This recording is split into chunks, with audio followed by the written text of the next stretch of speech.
আসসালামু আলাইকুম বন্ধুরা। গত প্রায় 10 থেকে 15 দিন আগে আমি প্যারাসাইট নামের একটা জাপানিজ মুভির গল্প আপনাদের জন্য এনেছিলাম, যেটা আপনারা অনেক পছন্দ করেছিলেন।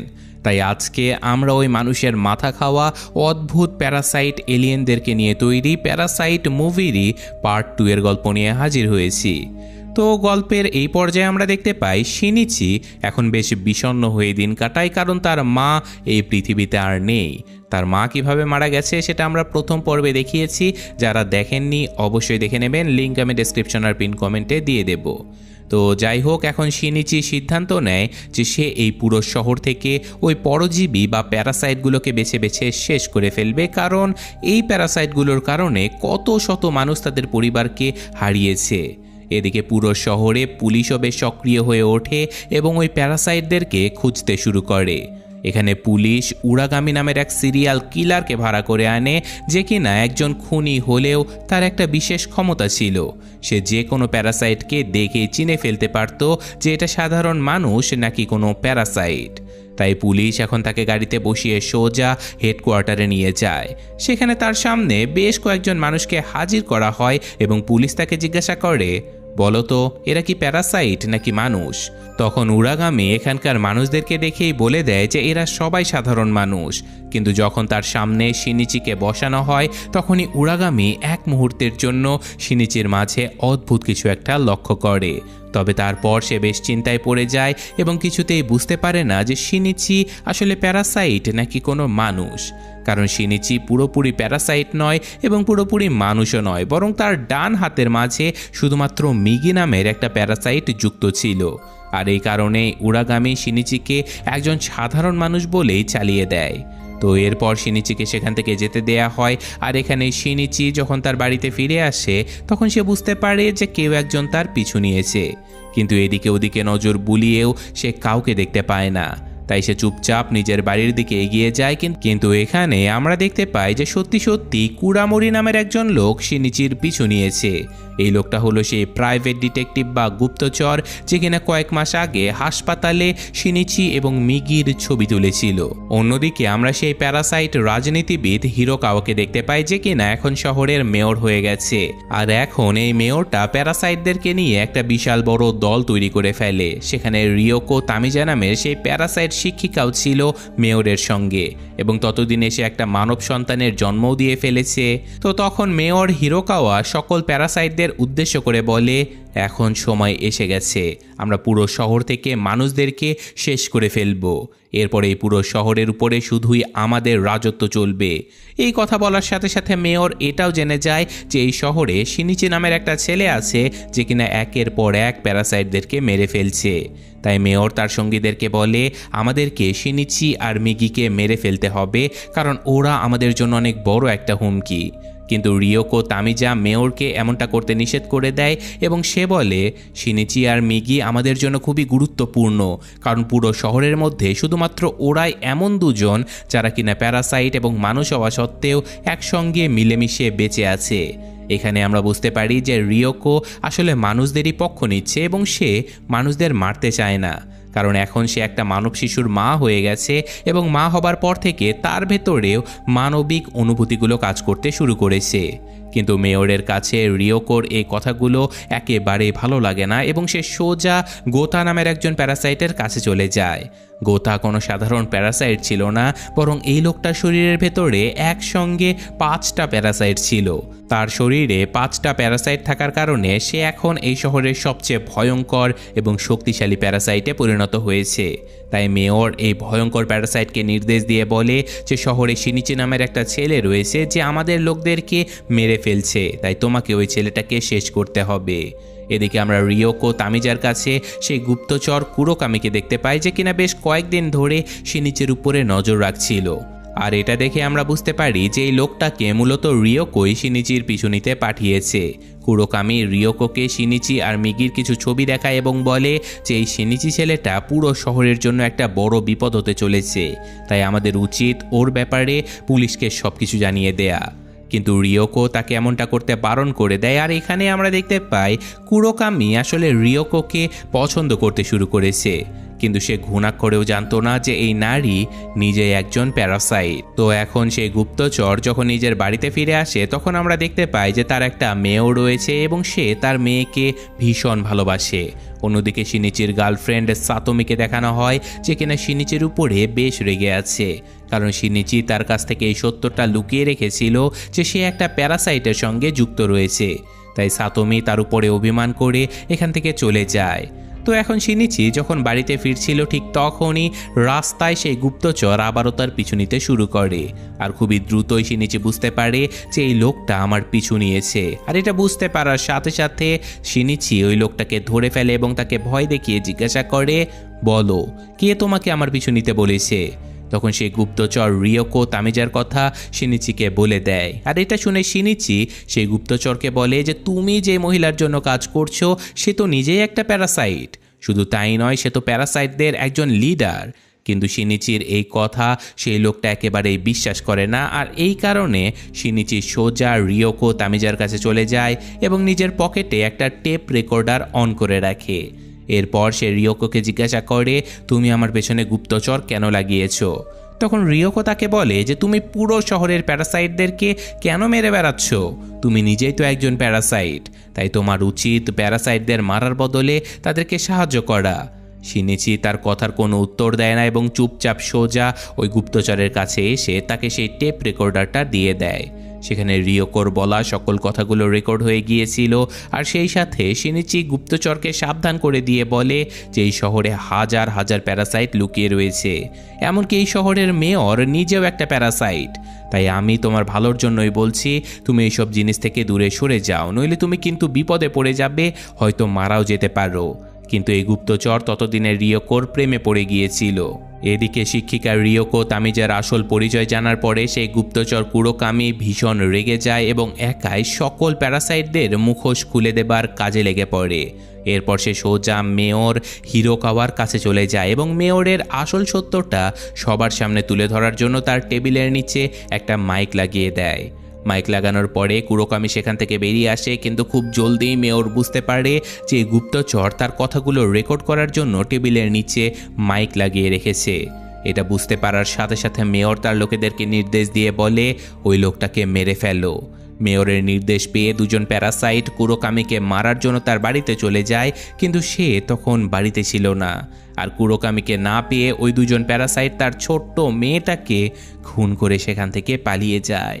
এরপর কুরোকামি যখন বাড়িতে ফিরে আসে সে নিজের মেয়েকে মৃত অবস্থায় পড়ে থাকতে দেখে। আর এই দৃশ্য দেখে সে একেবারে প্রতিশোধের আগুনে জ্বলতে শুরু করে এবং সে এটাই ভেবে নেয় যে তার মেয়েকে রিওকো তামিজাই হয়তো খুন করেছে। অন্যদিকে শিনিচি অন্য একটা রাস্তা দিয়ে যখন যাচ্ছিল তখনই মিকি তাকে সতর্ক করে বলে তোমার উপরে হামলা করার জন্য 5টা প্যারাসাইট একসঙ্গে এগিয়ে আসছে। আর ঠিক তখনই সেই ভয়ঙ্কর প্যারাসাইট গোতো শিনিচির সামনে এসে দাঁড়ায়, যার শরীরের ভেতরে 5টা প্যারাসাইট রয়েছিল। তাকে দেখে মিগি সবকিছু বুঝে যায় এবং শিনিচিকে বলে এই লোকটার শরীরের ভেতরে 5টা প্যারাসাইট একসঙ্গে রয়েছে, এই লোকটা ভীষণ বিপজ্জনক, ওর সঙ্গে লড়াই করে আমরা কোনোভাবেই পারবো না। এই কথা শোনার সাথে সাথে শিনিচি এখান থেকে পালাতে শুরু করে আর গোতো তাকে মারার জন্য তার পিছু নিয়ে নেয়। সেই সাথে সে শিনিচির উপরে একের পর এক হামলাও করতে থাকে, কিন্তু শিনিচি নিজেকে কোনো রকমে বাঁচায় এবং ভীষণ চালাকি করে একটা গাছ থেকে উল্টো ঝুলে গোতোর মাথা একেবারে ধর থেকে আলাদা করে ফেলে।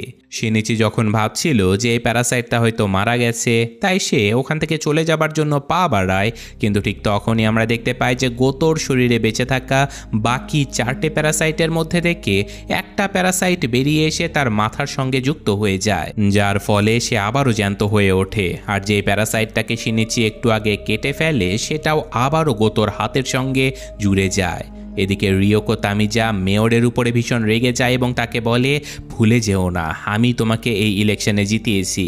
আর আমি যখন তোমাকে আগেই বলেছিলাম যে তুমি ওই গুপ্তচর আর শিনিচিকে মারার জন্য কোনো প্যারাসাইট পাঠাবে না, তখন তুমি এমনটা কেন করলে? কিন্তু মেয়র রিওকোর কোনো কথার জবাবই দেয় না। এখন মেয়র এবং আশেপাশে দাঁড়িয়ে থাকা বাকি প্যারাসাইটেরা বেশ ভালোভাবে বুঝতে পারে যে রিওকো প্যারাসাইটদের পক্ষ নেওয়ার বদলে এখন মানুষদের পক্ষ নিচ্ছে।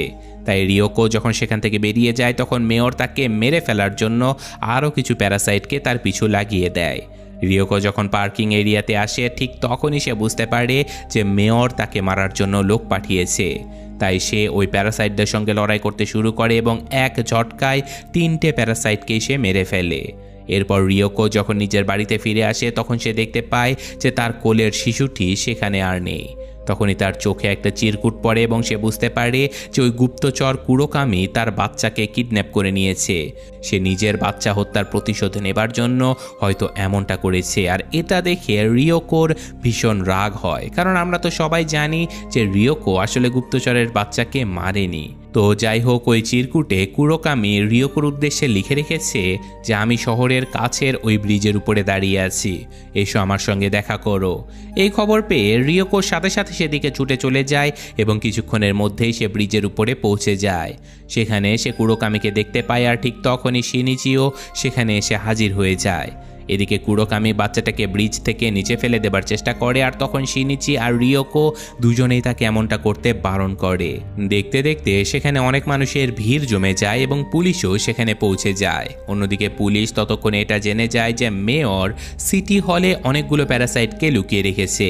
তাই পুলিশের একটা বিশাল বড় দল মেয়রকে শেষ করার জন্য সিটি হলের দিকে রওনা দিয়ে দেয়। সেই সাথে পুলিশ পুরো শহর জুড়ে প্যারাসাইটদের খুঁজতে শুরু করে এবং এক্সরে মেশিনের সাহায্যে সাধারণ মানুষদের স্ক্যান করতে থাকে। এই এক্সরে মেশিনের মাধ্যমে যখনই পুলিশ বুঝতে পারে যে কোনো মানুষের ভেতরে প্যারাসাইট রয়েছে তখনই তাকে একপাশে সরিয়ে নিয়ে মেরে ফেলা হয়। আর এভাবেই পুলিশ অনেকগুলো প্যারাসাইটকে খতমও করে ফেলে। তো এখন পুলিশের বিশাল বাহিনী যখন সিটি হলে মেয়রের কাছে পৌঁছায় তখন মেয়র অনেক মানুষের সামনে দাঁড়িয়ে ভাষণ দিতে থাকে।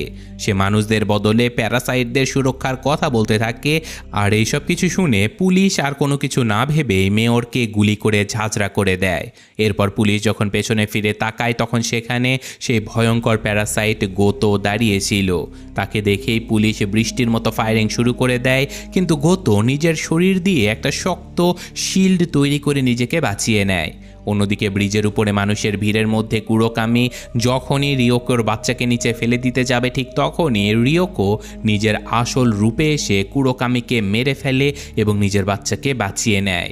কিন্তু এখন রিওকোর আসল পরিচয় সবার সামনে চলে আসে, তাই পুলিশ অফিসারেরা তাকে ভয়ঙ্কর মনে করে তার দিকে গুলি চালাতে শুরু করে। কিন্তু রিওকো নিজের প্রাণের পরোয়া না করে নিজের মানব শিশুটিকে আগলে রাখে এবং তার শরীরে অনেকগুলো গুলি বিদ্ধ হয়ে যায়। এতে করে রিওকো মারাত্মকভাবে আহত হয় আর সে ধীরে ধীরে হেঁটে শিনিচির দিকে এগিয়ে যায় এবং নিজের বাচ্চাটাকে শিনিচির কোলে তুলে দিয়ে বলে, তুমি ওকে একজন সাধারণ ভালো মানুষের মতো বড় করে তুলো। এটুকু বলে অতিরিক্ত গুলি লাগার কারণে রিওকো মাটিতে লুটিয়ে পড়ে এবং মারা যায়। এরপর পুলিশ অফিসারেরা শিনিচিকে গাড়িতে বসিয়ে ইনভেস্টিগেশনের জন্য হেডকোয়ার্টার্সের দিকে নিয়ে যেতে শুরু করে। সেখানে পুলিশের অনেক বড় একটা দল দাঁড়িয়েছিল। ঠিক তখনই সেখানে গোতো এসে হাজির হয় এবং সে এখন শিনিচিকে মেরে ফেলতে চায়। তাই শিনিচি পুলিশের গাড়িতে করেই সেখান থেকে পালাতে শুরু করে, কিন্তু তখনই গোতো লাফ দিয়ে তাদের গাড়ির ছাদের উপরে এসে পড়ে এবং উপর থেকেই শিনিচির উপরে হামলা করে দেয়, যার কারণে শিনিচি গাড়ির নিয়ন্ত্রণ হারিয়ে ফেলে এবং ব্রিজ থেকে নিচে পড়ে যায়। তবে গাড়িটা ব্লাস্ট হবার ঠিক আগ মুহূর্তে মিগি শিনিচিকে টেনে উপরে তুলে নেয় এবং তার জীবন বাঁচিয়ে দেয়। এরপর শিনিচি নিজের প্রাণ বাঁচানোর জন্য জঙ্গলের দিকে ছুটতে শুরু করে, কিন্তু গোতো এত সহজে শিনিচিকে ছাড়ার পাত্র ছিল না। সে নিজেও শিনিচিকে ধাওয়া করতে করতে ওই জঙ্গলে এসে পৌঁছায়। আর তখনই মিগি শিনিচিকে বলে, যতক্ষণ আমি তোমার সঙ্গে যুক্ত থাকবো ততক্ষণ ও খুব সহজে আমাদেরকে খুঁজে বের করে ফেলবে। তাই মিগি শিনিচিকে বলে, তুমি যদি নিজের প্রাণ বাঁচাতে চাও তাহলে আমাদের দুজনকে এখনই আলাদা হয়ে ওর উপরে হামলা করতে হবে, আর তা না হলে আমরা দুজন একসঙ্গে থাকলে ও ঠিকই আমাদেরকে খুঁজে বের করে মেরে ফেলবে। শিনিচির কাছে মিগির কথাটা একেবারে সঠিক মনে হয়, তাই তারা দুজন আলাদা আলাদা হয়ে যায়। আর এবার গোতো শিনিচিকে খুঁজতে খুঁজতে জঙ্গলের একেবারে মাঝখানে পৌঁছে যায়।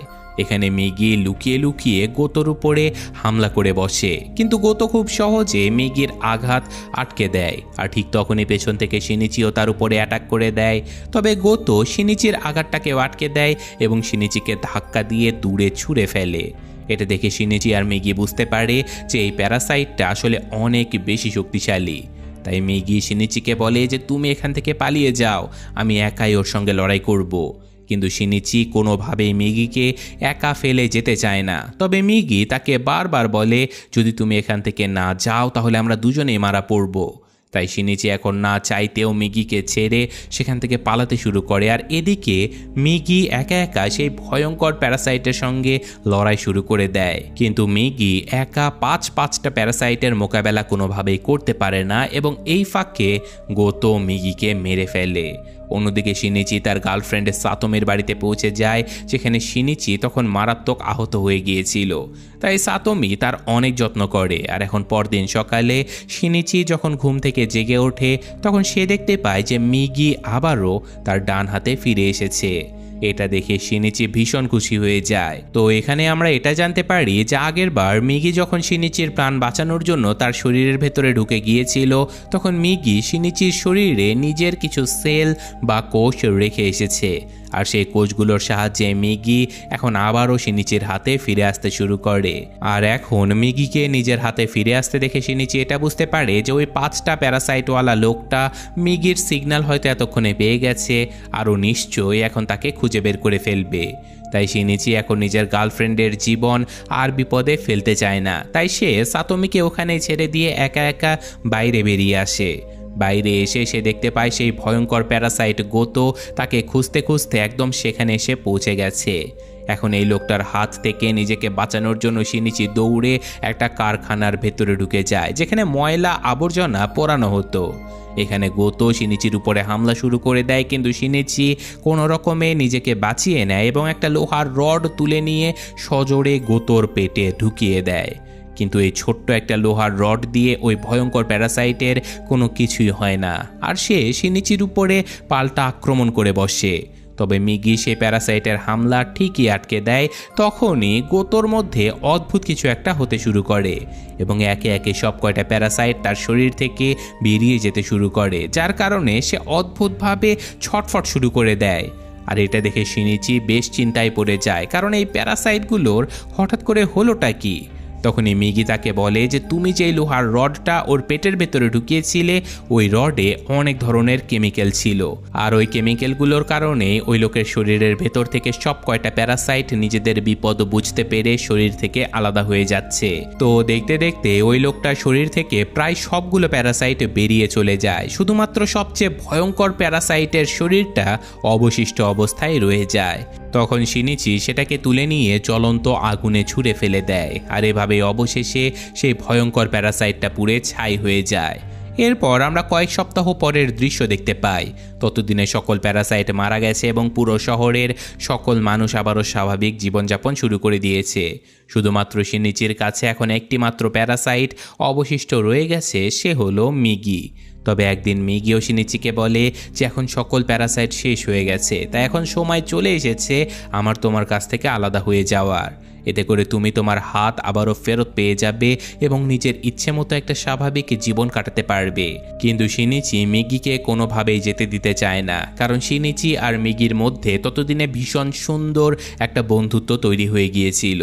কিন্তু মিগি তাকে বলে যে আমি আর তোমার উপরে বোঝা হতে চাই না বন্ধু। এই কথা বলে মিগি হঠাৎ করে অদৃশ্য হয়ে যায়, আর শিনিচি নিজের ডান হাতটা আবারও ফিরে পেয়ে যায়। এটা দেখে শিনিচির ভীষণ মন খারাপ হয়ে যায়, কারণ সে তার সবথেকে ভালো বন্ধুকে হারিয়ে ফেলেছে।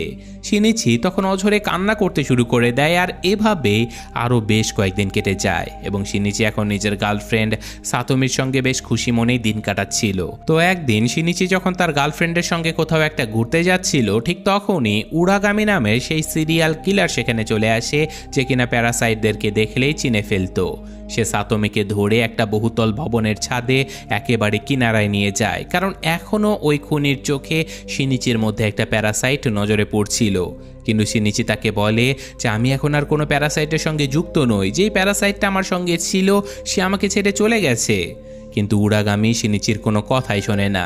সে সাতোমিকে বিল্ডিং থেকে নিচে ফেলে দেয়, আর এটা দেখেই শিনিচি নিজের গার্লফ্রেন্ডকে বাঁচানোর জন্য দ্রুত সেদিকে ছুটে যায়।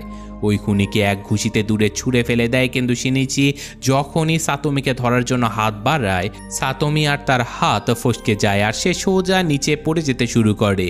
শিনিচি নিজের চোখের সামনে সাতোমিকে এভাবে নিচে পড়ে যেতে কোনোভাবেই দেখতে পারে না, তাই সে নিজের চোখ দুটো বন্ধ করে নেয় এবং সাতোমির সাথে কাটানো সুন্দর মুহূর্তগুলোর কথা মনে করতে থাকে। কিন্তু ঠিক তখনই শিনিচি তার বন্ধু মিগির গলার আওয়াজ শুনতে পায়। মিগির আওয়াজ শুনে শিনিচির সাথে সাথে চোখ খোলে এবং দেখতে পায় যে সে শক্ত করে সাতোমির হাত ধরে আছে।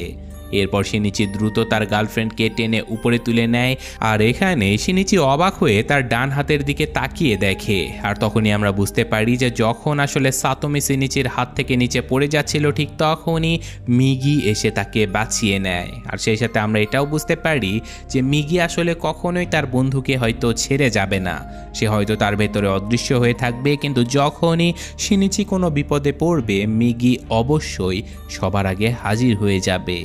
তো এই অসাধারণ বন্ধুত্ব আর অদ্ভুত এলিয়েনের গল্প এখানে শেষ হয়ে যায়।